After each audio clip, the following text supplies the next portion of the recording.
Welcome to the Growth Bridge. I'm Ivo Castillo, your host here in Miami. This podcast is for entrepreneurs and leaders with strong ties in Latin America who want to understand how Angolan founders think about growth, marketing, leadership, and decision making, and how to apply their mindset into your own business. Today, I'm excited to have Mario Castellano. He's the founder of Mystery on Main Street. Hello, Mario. How are you? Hi, Ivo. Thank you for having me on. Perfect. Mario, let's start. Can you share a little bit about your background and Sure. how do you come or what is your role in Mystery on Main Street? Yeah, so my personal background is I'm a born and raised Floridian of Cuban parents. I've been a salesman my entire life. I started my first business when I was 5 years old. I would go out and find neighbors that needed their lawns cut, their trees trimmed, or whatever they had. Then I would go home and have my dad do the work because I was too little. Yeah. I call it child. That was my first business, and I've had several businesses since then. And then in 2017, I was sitting in a local park and was having a coffee, and I see this woman get out of her car, looking at her phone. And as she's looking at her phone, she starts running around the park. And the other corner of my eye, I see a young man, a kid, looked to be a high schooler. He started doing the same thing. Then after a while, I see a couple, and then another couple. And after a while, I see a bunch of people gathering around this tree. So curiosity got the better of me. So I went on over to where they were, and I asked them, "What are you doing?" And one of them turns around and says, "Pokemon." And I said, "Pokemon." Now, I've been in technology my entire career, so I knew that they were talking about Pokemon Go, but I wasn't familiar with it. So as this person was explaining to me how Pokemon Go worked, I'm thinking, instead of chasing an animated, non-existent character to a tree, why not create an app that takes people to all these little businesses surrounding this park and bring them some business? So that's when the idea came to me because I figured, hey, I'm a technology, I could do that. 2017, I came up with the idea. 2019, I created a company. I partnered with somebody. It didn't work out, as sometimes happens when you start up a company and partner with somebody that you really don't have any background with. That was called Once Upon a Crime. I closed Once Upon a Crime, started Mystery on Main Street in March of 2020. We all know what happened in March of 2020. COVID hit, so my customers were had to close down for business. So for the next 2 years, I did a lot of research on what it is that wanted to get myself into. And in 2023, I started forming a team. And soon after that, we started seeking funding. And that's where we're at right now. We're seeking funding for Mystery on Main Street. And for our audience, can you explain in a simple way what is the value that give Mystery on Main Street? Sure. So the whole purpose on Mystery on Main Street is to bring business back to the locals. And what that means is, very simply, you would download the Mystery on Main Street app. You would see all the participating local businesses. So it could be a supermarket, a food store, a clothing store, an ice cream store, a tire dealer, or a car dealer, all the local participating businesses. And once let's say you're looking for shoes. So you would pick this shoe store, and the app takes you via GPS to the shoe store. So you've read the first part of this mystery story. It takes you inside or to this business where you go inside. You tap on the app again. An augmented reality character comes out, interacts with you, gives you a set of clues from the story that you've read so far. You pick one of these clues, and then you're tasked with walking around inside this store looking for a QR code that you're supposed to scan. So now you scan it, another augmented reality character pops out, lets you know if the clue that you selected was right or wrong. This continues for about 4 weeks, where you go into all these different businesses that you've selected or that you select as you go along. And the first person, again, takes about 4 weeks. The first person who solves the mystery will win a cash prize. Along the way, you can get discounts and coupons and freebies. So the value that we're bringing to our customer, that business owner, is we're bringing people inside their business. You see, we're marketing, we're an advertising company. Our competitors will be Google and Facebook and those weekly flyers.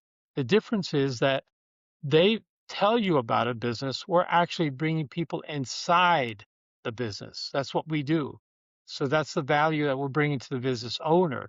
The value that we're bringing to the user is they get an opportunity to discover businesses that they never even knew existed, and they get a chance to get coupons and discounts and free things along the way as they perhaps try to win this several $100 grand prize. And for a local business, uh, first, what type of business is the who can use this daily basis? So any sort of brick and mortar or events business, or even a pop-up, or any sort of business that deals directly with customers face to face. So if you have a shoe store and you're not seeing enough business come in, we can help bring people into your shoe store.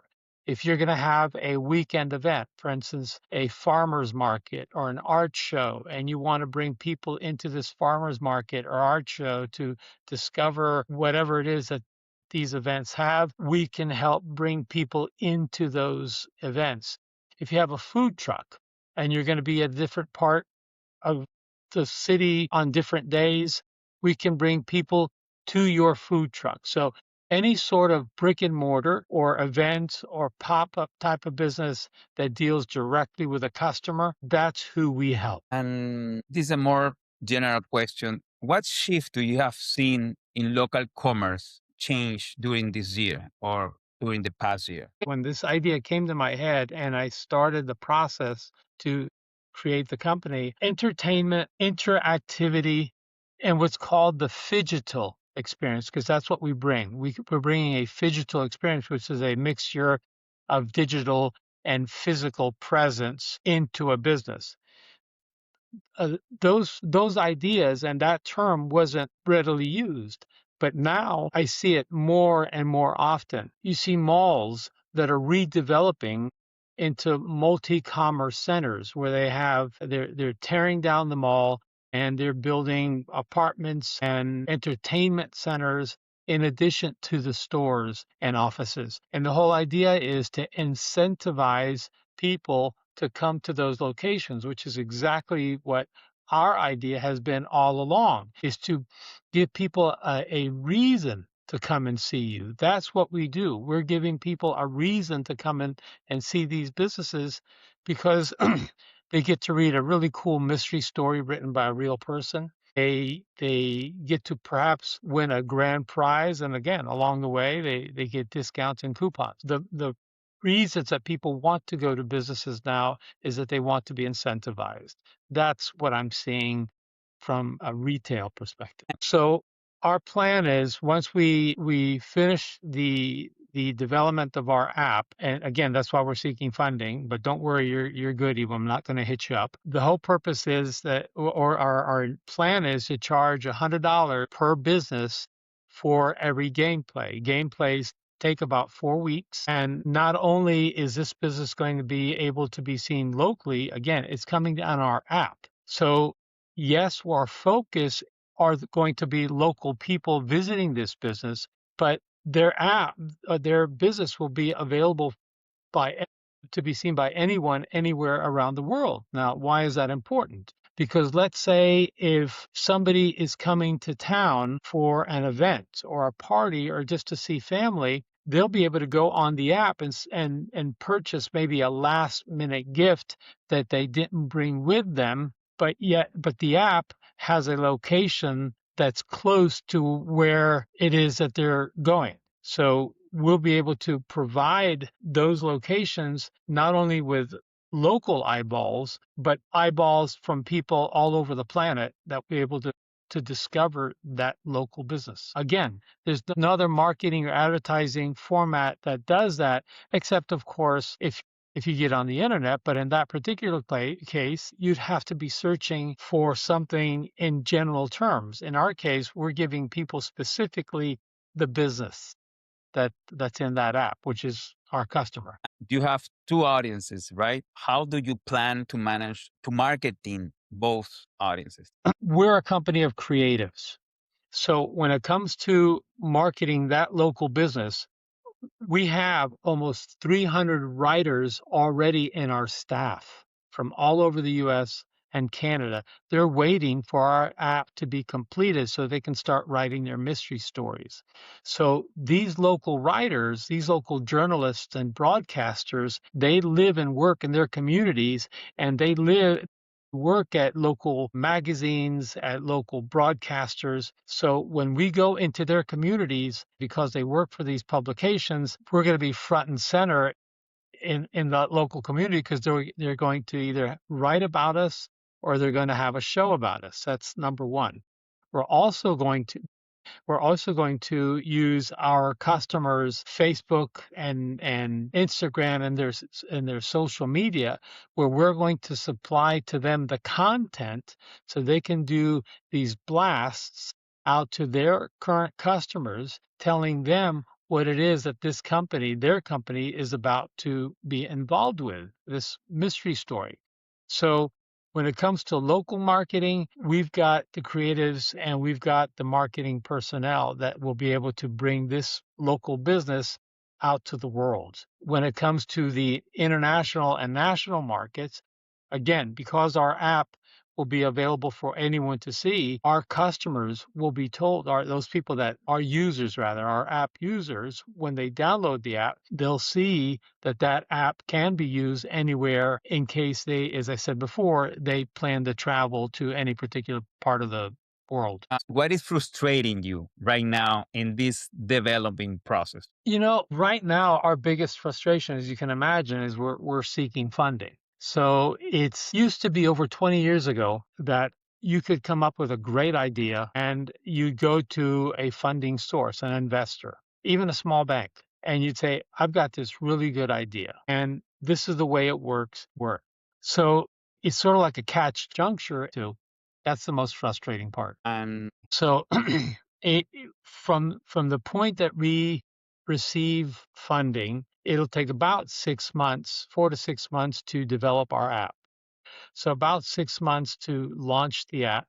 Then we're going to have pilot sites in 3 different cities around the country, each one of them with about 100 businesses each, hopefully with about 1,000 users in each one of these pilot sites. We'll work out the kinks after about a month, after we've had that pilot site up about a month. We'll work out the kinks. Then we're going to have 12 more pilot sites around the country. So that'll make it a total of about 15 pilot sites with at least 1,500 different businesses that have been participating, and hopefully many thousands of users that are playing it. Once those are completed, then we'll go into the revenue phase months. perfect. That is great. What is the in this process or funding or developing your idea, developing everything that you are trying to scale and growth? What did you have think that didn't work and what did you learn from it? When I first started speaking with potential customers, these what we call the mom and pops, right? The store owners, the ice cream shop owners, Yes. as I said before, the tire dealers. When I first started speaking to them, I thought their attitude was going to be, wow, what a great idea, because we could really use people coming in here. What I discovered was that these mom and pops are so accustomed to people walking in and telling them that they have the next great idea. Their attitude was, whatever you got, I'm not interested. So I had to change my approach. And the approach I have now with them is, I'm a small business owner just like you. I'm starting up just like you. I'm not here to sell you anything, but I'm here to research and find out information. And that's exactly what I did. I found out information. I have personally, as in face to face, spoken to almost 1,300 small business owners. Most all of them have been local. but many of them have been through video calls like this. A few of them have been through phone calls where I've asked them face to face, what do you think about this idea? This is the way it's going to work. Is this something that would interest you? And about 90, 95% have come back to me and said, Mario, when you're ready, we're ready. They understand it now. They Yes. understand the purpose behind it is to bring business into their business. So Yes, because and I don't know. This is a from a business owner's perspective, is and a small business owner perspective. It's a connection what make it interesting too. Because like you said, every day come by somebody and say to try to sell something or a big company. Either way, a POS system, a marketing system, products for cleaning. Every day is a different people come in to try to sell you something that person who come in is just you can tell it's a salesperson. They just want to reach his number. But in the other hand, it's this somebody like a business owner also like them trying to connect to understand their needs to their pain points is completely different way. They're more open to understand and to see the value of what you're bringing. that's it, Ivo. You're exactly correct. It's an issue of understanding what their pain point is. And their pain point is we can't get people to come in and discover what we have. Once they're in here, we know we can sell them on what we have. We know that our product and our services is something that our customers are going to be interested in. We just don't know how to get them inside. And that's the issue that we take care of.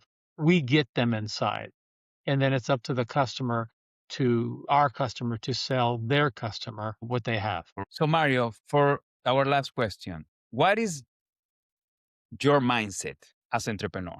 And what advice do you give to our audience? I as I told you before, I opened my first business. I literally opened my first business when I was 5 years old. I can tell you very simply, I know a lot. I've learned a lot. But what I've learned best of all is that I don't know everything. So the best advice I can give any entrepreneur, any business person is take the time to listen. It's that simple. Don't assume that somebody doesn't understand what it is that you're trying to do, and don't assume that they do. Take the time to listen to your potential customer so that they can tell you what their pain points are, so that you can hopefully address those pain points and provide to that prospective customer what it is, not only what they want, but importantly, what they need. Sometimes what somebody wants and what somebody needs are going two completely different directions. But you as a business owner have to have the skill set to put them together so that a customer, when they leave, they say, wow, I came in